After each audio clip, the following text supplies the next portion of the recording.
जय हिंद साथियों, स्वागत है आप सभी का एजुकेशन केयर 6 में। दोस्तों, ये वीडियो मैं उन छात्रों के लिए बना रहा हूँ जो कि पुरुष वर्ग से संबंधित हैं। और देखिए, इस वीडियो के माध्यम से आप लोगों को अपने विचार भी रखने होंगे और अपनी लड़ाई खुद लड़नी होगी।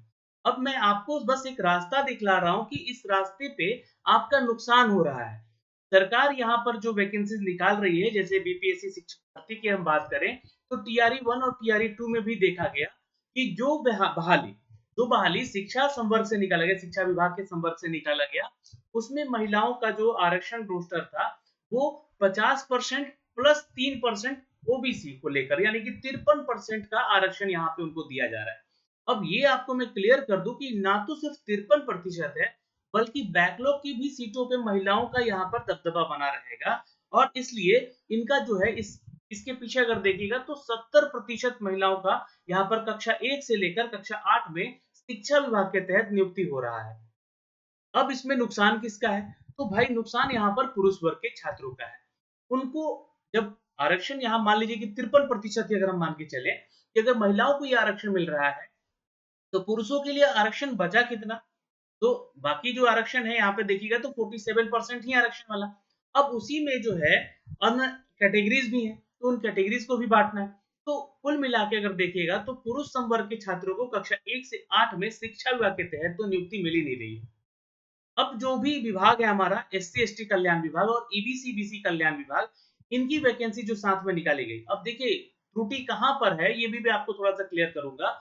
अब ये वैकेंसी निकली साथ में, उस वैकेंसी में आप अगर नोटिफिकेशन देखिएगा तो उसमें साफ साफ लिखा हुआ है कि 35% आरक्षण के रोस्टर के अनुसार ही यहाँ पर महिलाओं का रोस्टर क्लियरेंस करके दिया जाए और यहाँ पर उसी सीट पे इनका रिक्रूटमेंट होगा। यानी कि महिलाओं को 35% प्लस 3%, यानी कि 38% जो है यहाँ पर उनको आरक्षण मिल रहा है। लेकिन शिक्षा विभाग में इसी को जस्ट उल्टा, यानी कि वर्टिकल आरक्षण, हॉरिजॉन्टल आरक्षण की यहाँ पे चर्चा हो गई है। क्षैतिज आरक्षण यानी कि हॉरिजॉन्टल आरक्षण की जब बात हो रही है, तो महिलाओं को बीसी ईबीसी और एससी एसटी कल्याण विभाग जो वैकेंसी निकाली थी शिक्षकों की, उस वैकेंसी में उनको मात्र 38% आरक्षण मिल रहा है।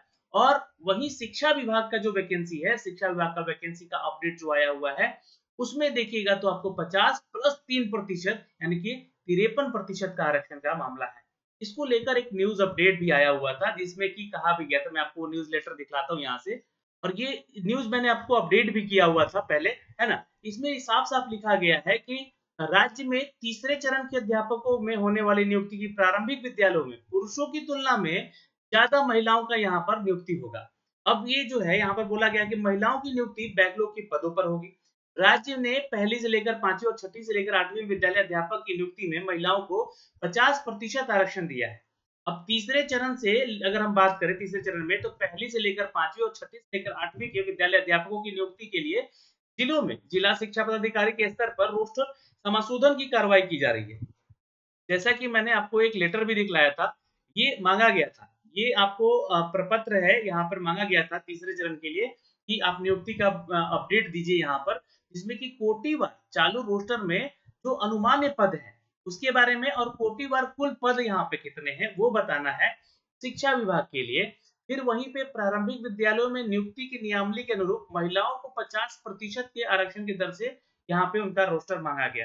दिव्यांग के अनुसार देखिएगा तो दिव्यांग के लिए कुल अनुमान्य पद कितने हैं वो मांगा गया। ठीक है।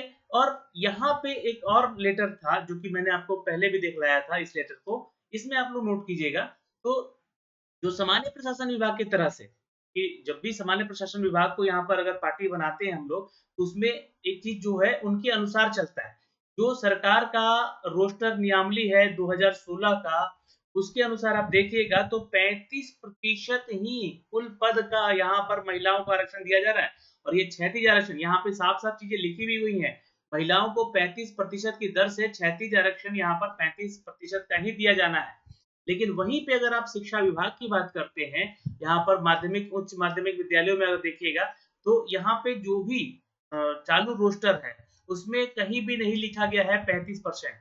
और ये मामला यहाँ पर जो है 50% का है और प्लस 3% यानी कि 53% के आधार पे जो है शिक्षा विभाग में इन लोगों को दिया जा रहा है। तो आप यहाँ पे सामान्य प्रशासन विभाग को पार्टी बना रहे हैं किस किस में? तो तो आप बीसी, ईबीसी और एससी एसटी कल्याण विभाग की नियुक्ति को लेकर जो यहाँ पे रोस्टर आप मांग रहे हैं, अब वहीं शिक्षा विभाग में ये चीज क्यों नहीं किया जा रहा भाई? ये सबसे बड़ा धोखा है बिहार के पुरुष छात्रों को लेकर, है ना? या फिर अगर हम कहें तो पुरुष वर्ग को लेकर यहाँ पर ये धोखा है, जहाँ पर महिलाओं को 53% का आरक्षण जब मिल जाएगा, तो शिक्षा विभाग में मात्र 47% पे ही पुरुष अभ्यर्थियों को यहाँ पर सीट मिलेगा। अब 47% में ही एससी एसटी है, ईबीसी है, ईडब्ल्यूएस है, सभी कैटेगरी है इसमें। तो इसमें तो सीट इनका कम ही जाएगा ना, यानी कि इनको तो सीट कम ही मिल रहा है यहाँ पे। तो इन्हीं सभी चीजों को लेकर ये शायद मुझे लगता है कि न्यूज भी जारी किया गया था उस समय। अब इन सभी बातों को रखते हुए, यहाँ पे एक लाइन और लिखा गया, यहाँ पे देखिएगा तो तीसरे चरण में, है ना, तीसरे चरण में पहली से पांचवी और छठी से आठवीं कक्षा के विद्यालय अध्यापकों की नियुक्ति कार्रवाई की प्रक्रियाधीन है। ये उस समय का न्यूज है जब आपका रोस्टर क्लियर हो रहा था। इसमें महिलाओं के लिए 50% आरक्षण के अनुरूप नियमानुसार बैकलॉग की गणना करते हुए रोस्टर क्लियरेंस के निर्देश प्राथमिकी शिक्षा निदेशक मिथिलेश मिश्र द्वारा राज्य के सभी जिलों में जिला शिक्षा पदाधिकारी को 31 जुलाई तक के लिए दिए जाने का आदेश दिया गया। अब उसके आधार पर हार्ड कॉपी, सॉफ्ट कॉपी भी मांगा गया था।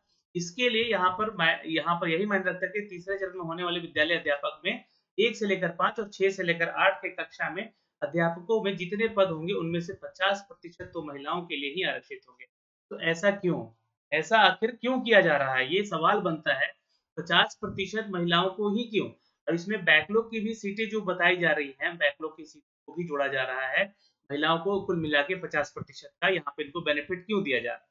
आप अगर यहाँ पर बात करते हैं आर्टिकल 15 का, यहाँ पर 3 का, 15 आर्टिकल 3 में अगर आप पढ़िएगा तो वहाँ पे समानता की बात होती है महिलाओं को भी लेकर। लेकिन वहीं पे आर्टिकल 16 की एक खंड की जब बात करेंगे आप वहाँ पे, तो ये भी ध्यान रखिएगा, उसमें इंदिरा साहनी जो केस है 1992 का, उसमें 9 बेंचों की जो यहाँ पर सुनवाई हुई थी, उसके आधार पे जो आया था, मामला सामने निकल कर आया था, उसमें ये भी कहा गया था कि आप लोगों का जो है यहाँ पर जो भी महिला संवर्ग है उनको 35% का ही क्षैतिज आरक्षण दिया जाए। और क्षैतिज आरक्षण यानी कि हॉरिजॉन्टल आरक्षण की बात की गई। और सामान्य प्रशासन विभाग को यहाँ पर पार्टी भी बनाया गया था कि ये जो भी वैकेंसी निकालेगी ऐसे भी कहीं भी किसी भी राज्य में, तो यहाँ पर जो है सामान्य प्रशासन विभाग को उसमें पार्टी बनाकर ही, और ये 35% के आधार पे इनको आरक्षण मिलेगा। प्लस 3% आरक्षण जो है ओबीसी महिला को मिलता है, यानी कि मान के चलिए कि 38% आरक्षण इनको मिलना था। लेकिन अब यहाँ पे देखिएगा तो आने वाली बहाली में शामिल किया गया है, और यहाँ पर 6 से 8 कक्षा में विद्यालय अध्यापकों के पदों पर नियुक्ति वाले होने के लिए महिलाओं को 50% का फीसदी से पार होगा। इसके साथ ही महिलाओं को बैकलॉग वाले पद भी मिलेंगे 16। तो मान के चलिएगा कि अगर 50% महिलाओं का ये मिल गया, और अगर इसके अलावा 10% महिलाओं को मेरिट में आई और 10% पद पर भी बैकलॉग में मिले, तो तीसरे चरण में 1 से 5 और 6 से 8 की कक्षा में विद्यालय अध्यापक के पदों पर होने वाली नियुक्ति 70% महिलाएं होंगी। अब समझ सकते हैं इस न्यूज का मतलब यहाँ पे बता तो दिया गया है, लेकिन इसके ऊपर किसी का ध्यान नहीं है। अब छात्र इसकी लड़ाई को लेकर जो है बातों को आगे लेकर जा रहे हैं। अब मैं आपको थोड़ा सा क्लियर करना चाहूंगा, जो 1992 का इंदिरा साहनी मैटर था और उसका जो जजमेंट था, उसका तो यहाँ पर विरोध हो रहा है। सीधे सीधे बात है यहाँ पे कि आप 50% प्लस 3% यानी कि 53% का आरक्षण महिलाओं को बिहार में दे रहे हैं, और इसमें सामान्य प्रशासन विभाग की यहाँ पर जो है अपडेट नहीं है। सिर्फ और सिर्फ आप बीसी, ईबीसी और एससी एसटी कल्याण विभाग की वैकेंसीज में आप देख रहे हैं, तो जो भी आप बैकलॉग की वैकेंसीज देख रहे हैं वहां पे, और या रोस्टर जो मांगे जा रहे हैं या वैकेंसी जो निकाली जा रही है, वहां पे क्षैतिज आरक्षण 35% की बात हो रही है। तो एक ही नोटिफिकेशन निकल रहा है, एक ही बहाली निकल रही है 22/2024 जो टीआरई 3 का है, या टीआरई 1 और टीआरई 2 का जो बहाली है, उसमें एक ही बहाली में तो आप लोग एससी एसटी कल्याण विभाग और बीसी बीसी कल्याण विभाग को जोड़ के बहाली दे रहे हैं ना, नोटिफिकेशन तो एक ही है। तो जब नोटिफिकेशन एक है, तो यहाँ पर आरक्षण का बंटवारा किया गया है, जो शिक्षा विभाग का अलग है और इन दोनों विभागों का अलग है, जो बीसी बीसी और एससी एसटी कल्याण विभाग है। तो ऐसा क्यों? इसको लेकर अब जो छात्र पुरुष वर्ग हैं, ये हो सकता है कि केस करने जाएंगे इस मैटर को लेकर। अब आपको मैं क्लियर कर दूं कि आज से ठीक 2018 में बिहार पुलिस का भी ऐसा ही एक मैटर आया, जहां पर महिलाओं का यहाँ पर ज्यादा सिलेक्शन लिया जा रहा था। वो मैटर को लेकर भी केस हुआ, और मामला जो है छात्रों के हित में आया, ठीक है, वहां पर 35% और प्लस 3% यानी 38% आरक्षण पे ही महिलाओं का फिर सिलेक्शन हुआ। अब आपको बता दें कि यूपी में भी शिक्षकों की भर्ती को लेकर भी यहाँ पर ये मैटर सामने आया, जहां पर वर्टिकल आरक्षण देने की बात की जा रही थी। और ये इंदिरा साहनी 1992 का जो केस था, इसके विरुद्ध में सब कुछ जा रहा था, जिसको लेकर यहाँ पर जो है वहां भी बहाली रोक दी गई। तो क्या बिहार में भी बहालियां रोकी जा सकती हैं? क्या बिहार की बहालियों को भी रद्द किया जा सकता है? तो देखिए, बहालियां तो रद्द नहीं होंगी, ये बात क्लियर है। हाँ, मैटर में रिवाइज रिजल्ट को लेकर बातें हो रही है, यानी कि अब जो भी रिजल्ट आए यहाँ पर टीआरई 1 और टीआरई 2 का, वो रिवाइज रिजल्ट आ जाएगा। क्योंकि अगर ये छात्र केस करने चले जाते हैं, यानी कि केस करते हैं यहाँ पर, तो जो पिटिशनर बनेंगे उन्हीं को इसका बेनिफिट मिलेगा, ये भी आप ध्यान रखिएगा। तो जो लोग केस करेगा, इसके ऊपर केस करवाएगा, उनको इसका बेनिफिट तो मिल जाएगा, रिवाइज रिजल्ट उनका होकर आ जाएगा, उनके लिए ये बेनिफिट मिल जाएगा, सभी के लिए तो नहीं मिलेगा, ये भी क्लियर है। लेकिन टीआरई 3 में जब रिजल्ट आए, जब टीआरई 3 का यहाँ पर मामला सामने आए, या टीआरई 4 में जो वैकेंसीज आए, उसमें इस चीज का भी ध्यान रखा जाना चाहिए कि जिनको 35+3 यानी 38% ही आरक्षण मिलना चाहिए, उनको 53% आरक्षण क्यों? और इस चीज को लेकर जहां 35+3 38% आरक्षण मिलना था इनको, और जो 50+3 यानी 53% आरक्षण मिल रहा है शिक्षा विभाग की तरफ से, उसके आर में अगर देखिएगा तो 70%, क्योंकि बैकलॉग में भी तो इनकी वैकेंसीज को इनको ऐड किया जा रहा है। 10% देखिएगा तो शिक्षा विभाग में, और 10% देखिएगा तो कल्याण विभाग में। तो उन दोनों को मिला के देखिएगा तो 70% की यहाँ पर जो है छात्राओं की यहाँ पर आरक्षण का लाभ मिल रहा है कक्षा 1 से लेकर 8 तक की बहाली की प्रक्रिया में। अब इस अगर तरह से रिजल्ट दिया गया, तो आप समझ सकते हैं कि जो पुरुष वर्ग है उसका तो रिजल्ट नाम मात्र के बराबर होगा, यानी कि पुरुष वर्ग तो यहाँ पर बेरोजगार ही रह जाएगा, और नौकरी यहाँ पर जो है महिलाओं को मिलेगी। देखिए, मुझे महिलाओं से कोई तकलीफ नहीं है, लेकिन जो नियमावली है 2016 का आप बजट पढ़ सकते हैं, उस नियमावली के अनुसार सरकार को चलना चाहिए। सामान्य प्रशासन विभाग के जो है उसमें अपडेट उसको उनको देखना चाहिए कि आरक्षण जो है यहाँ पर 35+3 यानी 38% की जगह 50+3 53% क्यों दिया जा रहा है, और उसकी आड़ में 10% बैकलॉग की भी वैकेंसी का रोस्टर मांगा गया है, तो वो 20% यानी कि लगभग 70 या 73% जो है आरक्षण इनको मिल रहा है। तो इसका बेनिफिट यहाँ पर महिला वर्ग को मिल रहा है, पुरुष वर्ग को इसका जो है फायदा क्यों नहीं मिल रहा है, इसको लेकर छात्र खासा नाराज भी हैं। और इसके लिए उन्होंने लेटर जो है भी शुरू कर दिया है, राज्यपाल मुख्यमंत्री को देना यहाँ पर, तो लेटर पहुंचाए जा रहे हैं। अब इसके ऊपर विचार होगा, तो कहीं ना कहीं जो है ये बहाली की प्रक्रिया भी फिर से यहाँ पर अटकेगी। इसका एक कंक्लूजन देते हुए मैं यही कहूंगा कि जितने भी पुरुष संवर्ग के छात्र हैं, उनको अपना मांग रखना होगा सरकार के सामने, खुद को यहाँ पे पिटिशनर बनाना होगा। क्योंकि देखिए 2018 में बिहार पुलिस का जो केस हुआ था, उसमें उन्हीं को लाभ हुआ जो कि पिटिशनर बने थे, उनमें सभी का लाभ नहीं हुआ था, ये भी ध्यान रखिएगा। तो अगर आप चाहते हैं कि आपको इसका बेनिफिट मिले टीआरई 3 के रिजल्ट में, तो आपको पिटिशनर बनना पड़ेगा, आपको भी यहाँ पे केस फाइल करना होगा, और सभी एक साथ होके मर्ज करके एक केस कीजिए, ताकि जो है आप लोगों का इसका बेनिफिट मिल सके। और सरकार देखिए इसमें कभी जीत ही नहीं सकती है, सरकार अपने मन से यहाँ पर 50+3 53% और बैकलॉग रोस्टर में भी आपका जो है 20% यानी कि 73% का जो है आरक्षण सीधे तौर पे महिलाओं को दे रही है, तो महिलाओं को यहाँ पर बेनिफिट इसका मिलेगा।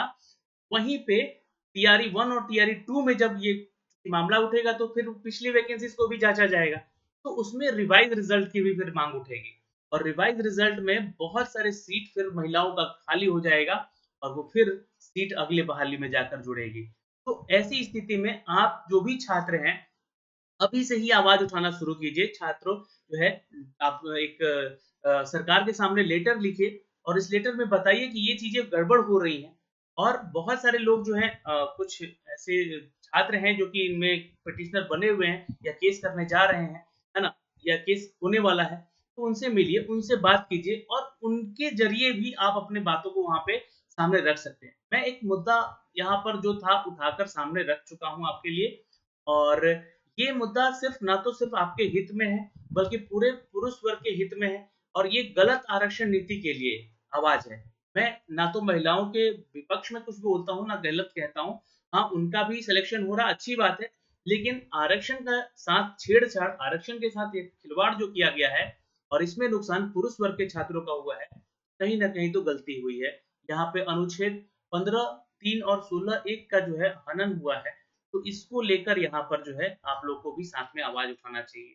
फिलहाल इस वीडियो में इतना ही कहूँगा और जो भी मैटर है वो मैं आपको लेके आता रहूँगा इस टॉपिक से भी लेकर, तो प्लीज़ वीडियो को शेयर ज़रूर कर दीजिएगा।